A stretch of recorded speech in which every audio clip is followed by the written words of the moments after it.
dreamt that I was a state trooper. The dispatch sent me to erect a squad car caused by a new trooper who ran into a tree during pursuit. I responded to the call and drove down the dark driveway of the hill and parked at a lot next to a few cars. I turned the car and headlights off.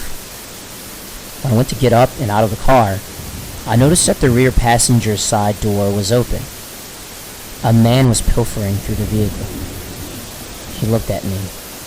A black man with an athletic build.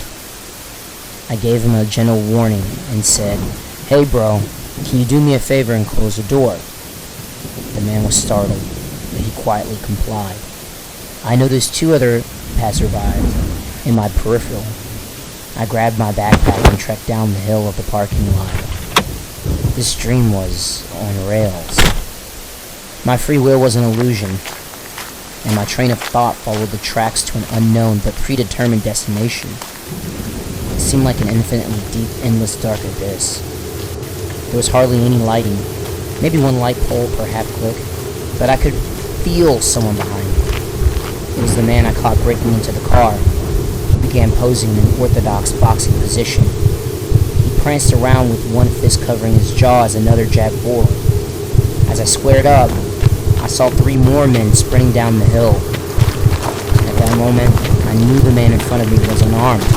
However, even if I took him down, fighting three adult men is a losing battle. Therefore, at that moment, I chose flight over fight.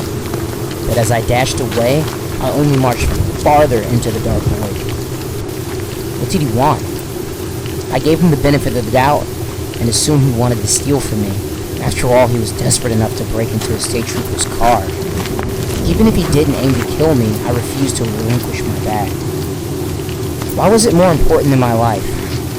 I eagerly chose the uncertainty of the Black Knight over an unequivocal calculated loss. By the time I began to run, I had woke up, only to realize that I was a cop in the dream and could have gunned the perpetrators down before they even touched me. The lesson that I immediately learned from this dream is that firstly, no one is going to save you. The night before this particular dream, I spoke with a psychiatrist about having difficulty focusing and concentrating.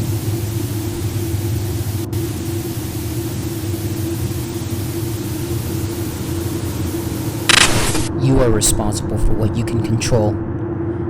God isn't going to save you, nor your parents, siblings, your friends, spouse, and especially society.